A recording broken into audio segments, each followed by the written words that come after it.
My hand was already on the ignition when I heard him shouting from across the driveway. "Lester, don't start that car." I turned. My neighbor from 3 houses down, a retired electrician named Gus, who I'd known for going on 11 years, was half jogging toward me in his slippers, one hand raised like he was flagging down traffic. It was a Tuesday morning in late October, and the air had that particular cold to it that settles over western Pennsylvania right before the first frost. I'd been awake since 4. I hadn't slept well in weeks. "What is it?" I called out. He reached my driveway, breathing harder than a man his age should from that short a distance. He put both hands on the hood of my Buick and looked at me through the windshield. "Get out," he said. "Please, just get out of the car first." I did. He told me he'd been up late the night before, said he couldn't sleep either. His knee had been acting up and he'd been sitting in the dark in his living room around midnight, watching the street through the front window the way old men do when the pain won't let them rest. That's when he saw her, my daughter-in-law, standing in my driveway, crouched down near the rear of the car, a small flashlight in one hand. He said she was there for almost 10 minutes before she walked back up the street to where she parked her own car, 2 blocks away. I stood there in the cold and listened and felt something hollow open up in my chest. "I should have come right over," he said. "I know that. I kept telling myself maybe she'd dropped something, maybe she had a reason. I talked myself out of it until this morning, and then I couldn't live with it anymore." I told him he'd done the right thing. I meant it. My son Elliot had been dead for 6 weeks.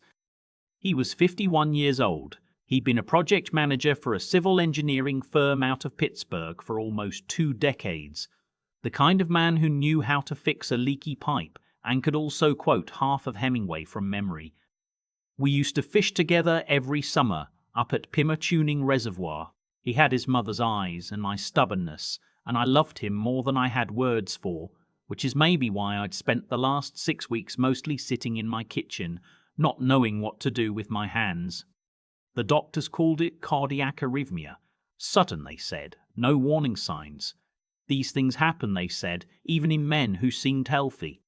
Elliot had not seemed healthy, not to me. For the better part of a year before he died, he had been losing weight in ways that didn't track with his appetite, complaining of fatigue that he chalked up to long hours at work, and experiencing what he described as a kind of persistent brain fog that was making it hard to concentrate. I had pushed him more than once to see someone beyond his regular GP. He kept saying he would. His wife, my daughter-in-law Nadine, kept saying she was on it, she was watching him, she had it handled. The official cause of death was listed as a cardiac event. There was no autopsy.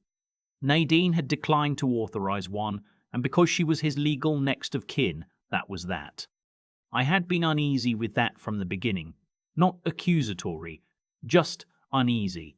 The way you get when a door closes and you can't quite remember if you locked it. But grief is a strange thing. It takes up all the available space. And so I had set my unease aside and focused on getting through each day, and I had been doing that 6 weeks out, one grey morning at a time, until Gus came jogging across the street in his slippers. I called a mechanic I trusted. His name was Pete, and he'd been servicing my vehicles for 15 years out of a shop on Route 30. I told him I needed him to look at the car before I drove it anywhere. He came within the hour. He was under it for less than 10 minutes before he came back out with an expression I won't forget. "Lester," he said slowly, "somebody got into your brake line." He showed me on his phone a photo he'd taken with his flashlight. The line hadn't been cut through, it had been scored.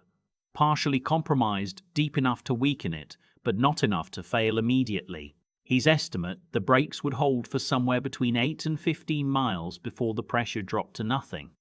I was supposed to drive that morning to the offices of my son's attorney, 45 minutes across the county. It would have been 45 minutes. I would have been on the highway. I sat down on my front steps and I didn't say anything for a long time. Pete called the police. I let him. 2 officers came. looked at the brake line, took photos, wrote up a report. They were polite. They were not, as far as I could tell, particularly alarmed. One of them asked me if I had any idea who might have done it, and I said I had a thought, but I wanted to be careful about what I said. He nodded and wrote something down and told me they'd follow up. I knew what follow-up usually meant. I called my son's attorney and told him I'd be late, that something had come up.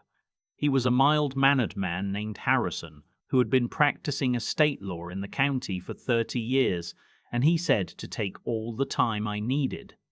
Then I sat back down on the steps and I thought about Nadine. My son had married her 8 years ago. She was a few years younger than him, worked in pharmaceutical sales, well-dressed and well-spoken, and very good at making first impressions. I had never disliked her exactly. I had also never quite trusted her, and I'd spent years telling myself that was my fault, that I was one of those fathers who could never fully welcome a daughter-in-law because some part of him wanted to keep his son to himself. I gave myself that explanation and I accepted it, and I made peace with her as best I could.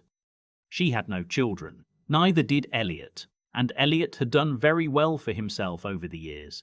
Between his salary and a commercial property he'd inherited from his grandfather outside of Beaver Falls, which had been leased to a distribution company on a long-term contract and generated a substantial monthly income, combined with a life insurance policy he'd taken out 12 years ago, which named Nadine as sole beneficiary, his estate was worth somewhere north of $2 million. I knew this because Elliot had told me in one of those late-night phone calls we'd started having after his mother died, when we were both still learning how to talk to each other as just the two of us. He'd told me he was thinking about updating his will. He said he'd been thinking about setting aside a portion for a scholarship fund at the university where he'd gotten his engineering degree. He said he'd been thinking about a lot of things. He'd never gotten around to updating it. I had not known that until Harrison told me, 4 days after the funeral, that the existing will left everything to Nadine. He was sorry to be the one to tell me. I told him it was fine. I went home and I sat in my kitchen again. That had been 6 weeks ago, and this morning Harrison had called to say that Nadine had been in contact, that she wanted the estate settled quickly, and that there were some documents she wanted me to sign regarding the property in Beaver Falls. Documents that would, in plain terms, remove my name from a small advisory role Elliot had written into the property management agreement. A formality, really, but one that would give me at least a nominal connection to something he cared about. I was supposed to drive to Harrison's office to review those documents, 45 miles, on the highway. I thought about all of this sitting on my front steps in the October cold, and the hollow place in my chest got very quiet and very still. I did not go to Harrison's office that morning. Instead, I drove Pete's loaner truck with functioning brakes to a different kind of office. There's a private investigative firm in the city that I'd heard about years ago from a friend at my old union hall. Former law enforcement, solid reputation, the kind of outfit that charges real rates and does real work. I walked in without an appointment and told the man at the front desk that I needed someone to talk to. He sent me to a woman in her 50s named Carla, who had the particular kind of attentiveness that you see in people who have spent years listening to things nobody else believed. I told her everything, about Elliot's illness, about the declined autopsy, about the property and the will and the $2 million, about Nadine, about what Gus had seen. She listened without interrupting. When I finished, she asked me 2 questions. Do you have documentation of the symptoms your son experienced in the year before his death? I said I had some. Text messages between us, a few emails, a note I'd written myself after a conversation we'd had last February, where he'd sounded worse than I'd ever heard him. And the brake line, the police have the report. I said yes. She looked at me for a moment. Leave everything with me, she said. Give me a week. The week was the longest of my life, which is saying something, because the 6 weeks before it had not been easy. I stayed at my sister-in-law's place in Monroeville. I didn't tell Nadine I was gone. I didn't contact her at all. I answered Harrison's calls and told him I needed a little more time before signing anything, that I was still processing my son's death, which was true in every way that mattered. Carla called me on the 5th day. She had found a few things. The first was financial. In the 18 months before Elliot's death, there had been a pattern of transfers from a joint account he and Nadine held. Small amounts, irregular intervals, nothing that would trip an automatic flag, but totaling just over $40,000 moved into an account Carla's contact had traced to a holding company registered in Delaware. The holding company was new. It had been created 14 months before Elliot died. The second thing was a receipt. Carla had a contact to the regional poison control database. She was careful about how she described the access, and she had found that a specific compound, a heavy metal used historically as a pesticide and still available in certain agricultural supply channels, had been researched extensively from an IP address linked to a device registered in Nadine's name. Thallium, odorless, tasteless, slow-acting. Historically very difficult to detect without a targeted toxicology screen. And the third thing, Carla had spoken to Elliot's primary care physician, framing it as part of a life insurance review, and had gently asked about the symptom profile from Elliot's last 18 months. The doctor, without knowing what he was confirming, described a presentation that Carla said was consistent with chronic low-level thallium exposure. Hair loss, peripheral neuropathy, cognitive issues, fatigue, weight loss. I was sitting in my sister-in-law's guest bedroom when she told me all of this. I didn't cry. I'd run out of tears somewhere around the 3rd week. What I felt instead was something colder and more focused than grief, a kind of absolute clarity, the kind that only comes when the worst thing you suspected turns out to be true. What do we do with this? I asked. We take it to someone who will listen, she said. Not the local guys, the county DA's office. I have a contact there. And Lester, you need to talk to Harrison. Today, before she signs anything. I called Harrison from the car. He was quiet for a long time after I finished. Lenny said very carefully that there were some things he'd been sitting on that he hadn't felt it was his place to raise. He said that Elliot had, in fact, come to see him about 8 months before his death. He had wanted to update his will. He had drafted new language that would have redirected a significant portion of the estate, the property in Beaver Falls, and a trust for the scholarship fund, away from Nadine. Elliot had scheduled an appointment to sign the new documents. He had cancelled it twice. The third appointment had been scheduled for the week after he died. Why didn't you tell me? I asked. Attorney-client privilege holds even after death in most circumstances, he said quietly, and there was no indication of anything other than natural causes. I told myself it wasn't my place. He paused. I should have said something. I'm sorry, Lester. I told him I needed him to pull those draft documents back out. I told him about Carla's findings. I told him I was going to the DA's office that afternoon, and I needed him to be ready to cooperate if they came to him. He said he would be. The assistant DA who took my meeting was a young woman who turned out to be anything but the bureaucratic brush-off I'd half prepared myself for. She listened to everything I laid out. Carla's report, the financial transfers, the toxicology research, the symptom history, the break line, the timing of the will documents, and she asked sharp, specific questions and took meticulous notes. When I finished, she looked at everything on the table between us and said, "We're going to need to exhume." The county medical examiner filed for exhumation within 48 hours. The targeted toxicology screen on Elliot's remains came back 10 days later. Thallium, present at levels consistent with long-term intentional exposure. They arrested Nadine on the Thursday afternoon. I wasn't there for it. I was back home by then, back in my own kitchen. But I got the call from the DA's office while I was standing at the window watching the leaves come down off the maple in the backyard. The same maple that Elliot had climbed as a boy and gotten stuck in at age 9, requiring the fire department and considerable neighborhood entertainment.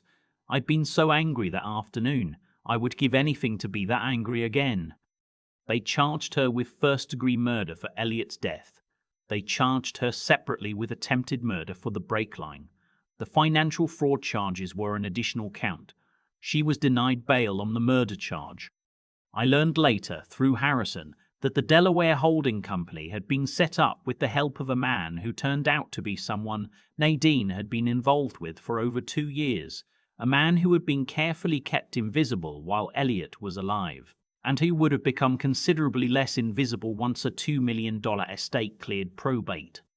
The trial took 14 months. I sat through most of it.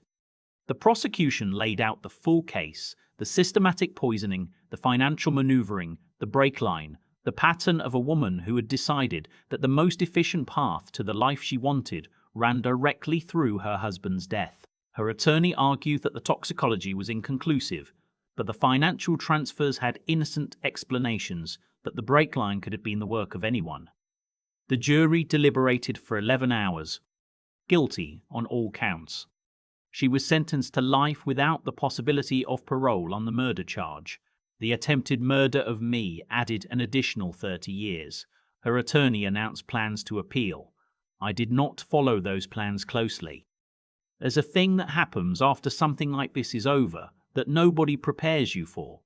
The fight is what keeps you moving. The phone calls, the meetings, the waiting, the testimony. When it's done, you're left standing in the same kitchen you started in, and your son is still gone, and the silence is the same silence it was before any of it happened. I still fish up at Pymatuning in the summers. I go alone now. I bring a thermos of coffee and I sit in the boat, and sometimes I talk out loud to the water, which I recognize is not entirely rational behavior, but nobody is close enough to hear. Harrison helped me establish the scholarship fund in Elliot's name at the university. It went through 6 months after the trial. Every year now, 2 students in the civil engineering program receive funding that covers their junior and senior years. They don't know the story behind the name. Maybe someday someone would tell them. Gus and I still wave to each other across the street every morning. He started making coffee by 8 now instead of 9. And sometimes I walk over and sit at his kitchen table, and we don't talk about anything in particular. His knee is still giving him trouble. He says it's the weather. I think about what would have happened if he hadn't looked out his window that night, if the pain in his knee had been a little less, or if he'd taken one more pill and slept through it. I think about the highway, 45 minutes across the county, the brakes holding until somewhere round the interchange. I don't dwell on it too long, but I think about it. There are things you can't know and things you can't, and the only wisdom I've managed to accumulate in 67 years on this earth is that the difference between them matters more than almost anything else. I knew my son. I knew something was wrong. I should have pushed harder. But I'm still here to say so, and some days that has to be enough. I keep coming back to one small thing. A man couldn't sleep because his knee hurt. That's it. That's the thread the whole thing hung on. If Gus takes a pain pill and drifts off at midnight, I'm not here to tell this story. There's no investigation, no exhumation, no trial. Nadine signs the papers, collects $2 million, and whatever she and that man in Delaware had planned goes forward without a single obstacle. My son gets buried twice, once in the ground and once more in the silence. I'm not a religious man. I don't believe the universe was watching out for me. What I believe is simpler and harder than that. The people who do wrong count on everyone around them being too tired, too polite, or too uncertain to act. Nadine counted on me being too deep in grief to think straight. She counted on the doctors being satisfied with the obvious answer. She counted on Harrison staying in his lane. She counted on Gus being asleep. She had calculated every variable except the one that couldn't be calculated, that a decent man with an aching knee would look out his window at the wrong moment and decide that what he saw mattered. That's what I think about when I think about integrity. Not the dramatic version of it, not the courtroom version. The quiet version. Gus didn't have to say anything. There was every reasonable excuse to stay out of it. It wasn't his car, wasn't his family, wasn't his problem. But he understood. maybe without even putting it into words, that some things can't be unknown. He'd seen something, and living with having seen it and said nothing would have cost him more than the awkwardness of running across the street in his slippers at 8 in the morning. That matters. It matters more than most of us say out loud. I think about Carla too. The way she listened without performing skepticism, the way she asked exactly 2 questions and then went to work. What she did required not just the right instincts but the knowledge to act on them, knowing which databases to access, which physicians to approach, which financial patterns look innocent until they don't. Grief makes you feel powerless. What pulled me out of that powerlessness wasn't just anger. It was finding people who knew what to do with the information I had. Intelligence, real practical intelligence, is what turns suspicion into evidence. Without it, everything I felt about Elliot's death would have stayed exactly where Nadine wanted it, unexamined, unprovable, buried. And then there's the long part, the 14 months. Sitting through testimony I sometimes couldn't stand to hear, going back to that kitchen every night, continuing when the appeals process started and the outcome felt uncertain again. I won't pretend that was easy or that I handled it gracefully. There were weeks I didn't handle it at all, but I kept showing up, and I think that's the only thing that separates people who get through something from people who don't. Not that they're stronger, but that they keep moving, even when moving feels pointless. Elliot deserved someone who wouldn't stop. I tried to be that. The scholarship carries his name now, 2 students a year. They'll build bridges and drainage systems and overpasses that people will drive across without ever knowing who made it possible. That seems right to me. Elliot always said the best engineering is the kind nobody notices because it works exactly the way it's supposed to. I think about that when I'm out on the water, the good things holding quietly underneath.